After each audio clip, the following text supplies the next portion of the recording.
Hello, everyone. Welcome back to another edition of the Bench War Sports Podcast. I'm Rafi, as always, and today I want to take some time and discuss the top 10 available free agents, at least in my eyes, and predict where they're going to go.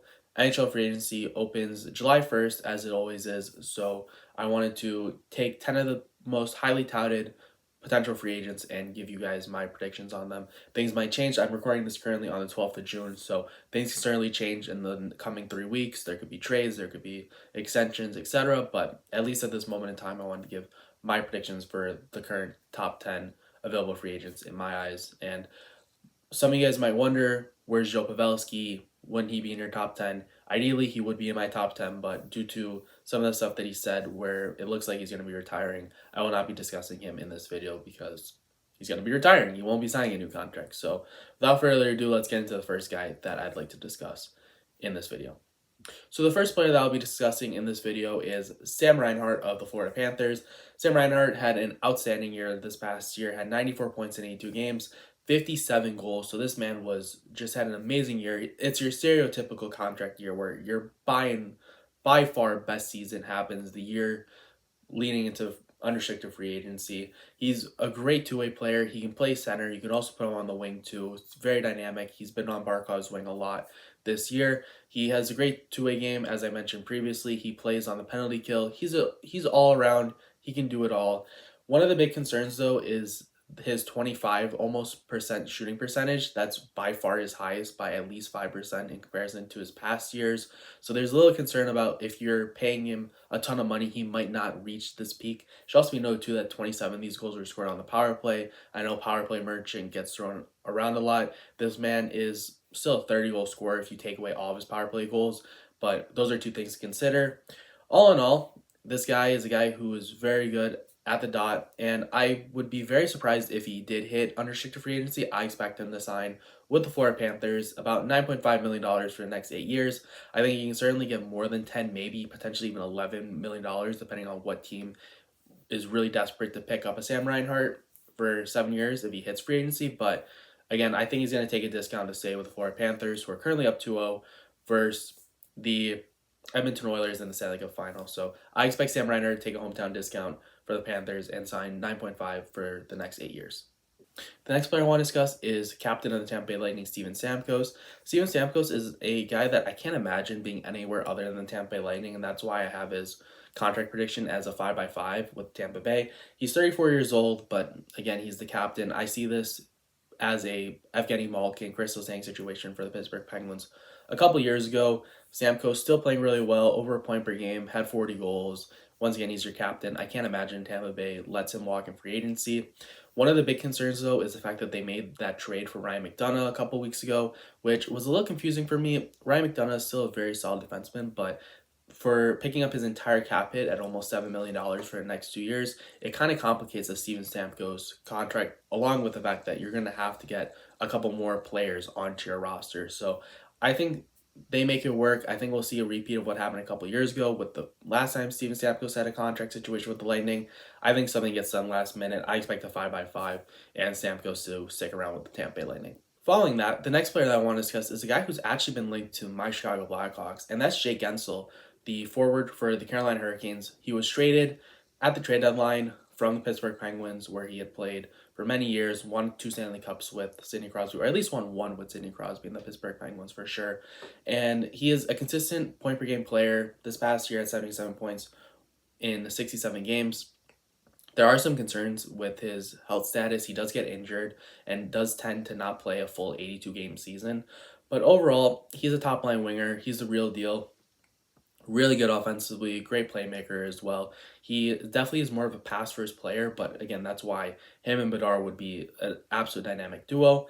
I actually don't have him going to Chicago, though. I have him going to a team that I really don't like as a Blackhawks fan, and that's the Nashville Predators. The Predators have $26 million to play around with, and I think they're going to go big fish hunting. They've been linked to many high-end free agents over the past year and currently, so although he's not a center, I still think you pick up Jake Guentzel, you put him on the same line as potentially Phil Forsberg, then you have a great line, or you potentially have a great top six as a whole by picking up Guentzel. I have Guentzel signing at 9x7. He could potentially get even more than that, maybe in the $10 million range, but all the stuff that I've been seeing and reading is more 8.5, and then I decided to bump that up a little bit more because once again it's free agency. So we'll see what happens. And Hurricanes have been open to trading him and trading his rights as well. So we'll see what happens if he winds up getting traded to a team and they work on an extension to potentially get him to sign an 8-year deal.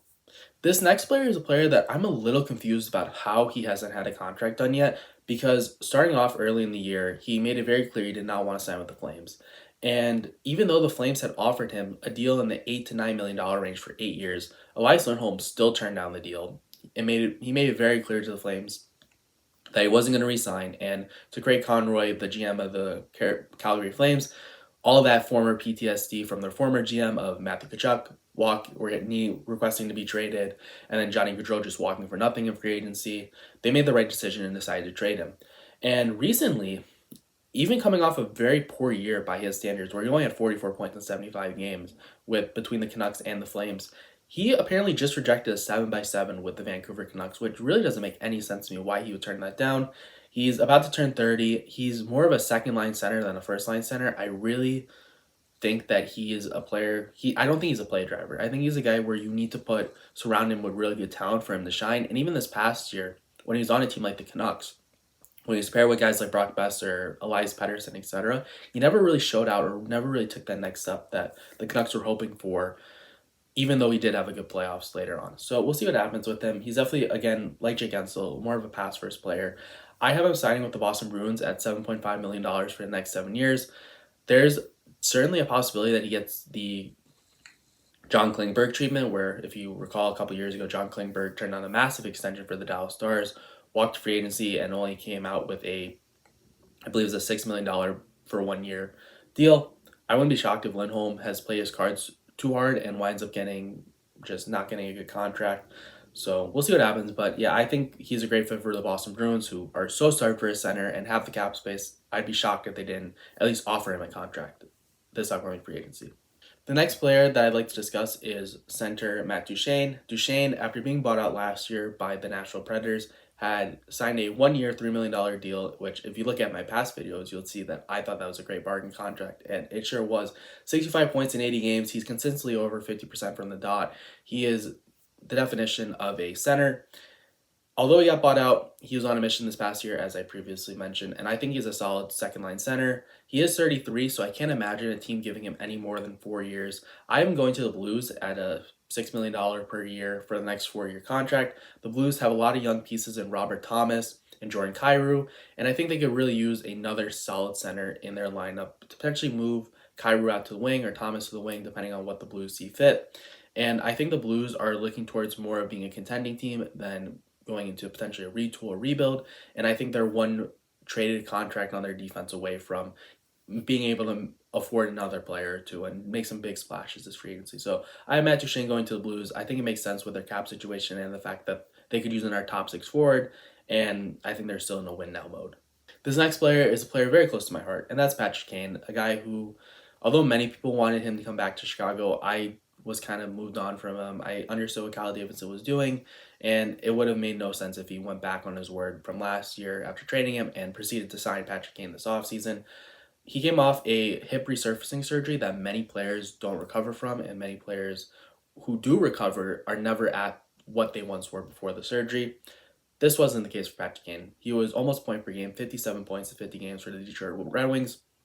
It's very clear he wants to win. He doesn't want to sign with a team like the Blackhawks, who are still rebuilding. And even though they're building up, Patrick Kane is a guy who is 34, 35 years old. He wants another ring, and I don't expect him to come back to Chicago. Some potential fits I have is Dallas, Buffalo, Boston. I have him signing with the Buffalo Sabres at a 6.5/3. I think this is because the Sabres could use some veteran presence. They have the cap space. They have a lot of young guys, but I think they can use some more veteran leadership. And I think Patrick Kane is going to want to be somewhere where his dad can drive to games, which would certainly work out because they're from the North New York area, Buffalo area. And once again, I think it's a good fit for someone who can walk in as a veteran and also help a team who is looking to make the playoffs next year in the Buffalo Sabres.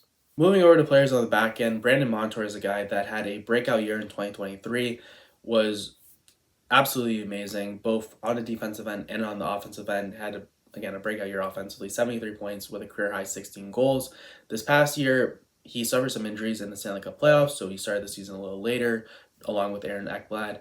And this past year had a down year offensively, 33 points in 66 games. But as a whole, he's a very solid two-way defenseman. I think he can run your power play one if you need an offensive defenseman or someone a bit more offensively minded. But he's also going to be really good defensively and can be a top pairing guy. Don't think he's a number one defenseman, but again, top pairing defenseman, just absolutely for sure. I'm going to Utah. Utah has a boatload of cap space this upcoming offseason, and they have no defenseman signed this upcoming year. So you're going to have to pay some defensemen. And I think there's no better way to show the fans that you are committed to winning than making a big splash. Brandon Montour, even at 7 years at $7.5 million per year, although those last 2 years might be a little rough, I think you're getting at least 4, if not 5, maybe even more years of a for sure top pair defenseman who can run, again, your first power play. So I think the signing makes sense for both sides. Florida, I think bringing back Reinhart pushes out Montour. So we'll see what happens. But yeah, I think Montour and Utah is a good fit. The next player that I want to discuss is Brady Shea of the Carolina Hurricanes. And Brady Shea is another offensive defenseman, 47 points in his last 80 games for this past season with the Carolina Hurricanes. Once again, can run your power play, run the first unit, probably better suited to run your second power play unit, but can certainly, in a pinch, run your first power play. He's really good defensively, really underrated. If you look at some of the advanced analytics, I was a little surprised by how good and how solid he's been defensively over the past couple of years. And just like many other players, I expect him to hit free agency and really cash in this year. The Hurricanes have plenty of decisions to make. They have some big RFAs that they need to bring back in Nashus and Jarvis. They also have many other players like Teravainen, Gensel, Shea, Pesci, etc. that they all need to consider and pick and choose who they think they're going to bring back. I have the Hurricanes bringing back Brady Shea on a 7x7. He's 29 years old, so he's going to be 36 by the end of this contract. But once again, I think the Hurricanes, who need offense as a whole, and they're going to be losing it with some of the forwards that they're going to let go or trade, I think Brady Shea is still stalwart offensively on your back end. Brent Burns is still getting older, and then obviously Dmitry Orlov has another year left on his contract. So I think you lock down a still decently young player who's still in their prime, and I think this deal works out for both sides. The last player I want to discuss is Brett Pesci, also of the Carolina Hurricanes. This past year, at 13 points in 70 games, had definitely a down year offensively. He's more of a two-way guy, but is more known for his back end than his offensive ability. Overall, I think he's a solid penalty kill guy. I don't think you really put him on your power play unless there's a number of injuries. In my mind, he's probably your second pair defenseman, and I think a lot of teams are going to be interested in another right shot defenseman. I know that there's a couple right shot defensemen who are high marquee and likely to get signed to big contracts, and this might potentially lead to some right shot defensemen not getting too much money this year. But Brett Pesci is still a top four defenseman in my mind, and I wouldn't be shocked if he still got paid to some extent. Some teams interested that have been reported is Toronto and Nashville. I've been signing with Nashville at $6.25 million per year for the next 6 years. I think Nashville could really use another solid top four defenseman when they made it all the way to the Stanley Cup final in, I believe it was 2016 or maybe it was 2017, one of those 2 years. They were well known for their defense and their back end, so I think they're going to try to rebuild that this year. And as I predicted earlier, with Jake Gensel as well, this is a really good offseason for the Predators, a team that I think is more like the Blues, leaning towards let's make a push, let's contend, rather than, okay, let's start to sell off and cut and dry. The fact that they didn't trade UC Saros and have yet to come out and say we're trading UC Saros, I think they're looking to still contend for a Stanley Cup, and those would be two massive splashes for this offseason. But let me know what you guys think about some of these predictions. Do you think some of these contracts are too high? Do you think some of the years are too low, etc.? Let me know. Do you guys think that these players will wind up signing with these teams? Do you have other teams? I'm open. I'm all ears, so I'd love to hear your guys' thoughts in the comments below. Be sure to subscribe to our channel as well, and follow us on TikTok as well, benchwarmer_sports, for some more shorter contents. We have lots of memes too. And yeah, we'll see what happens come July 1st, but that's all for this one. See ya.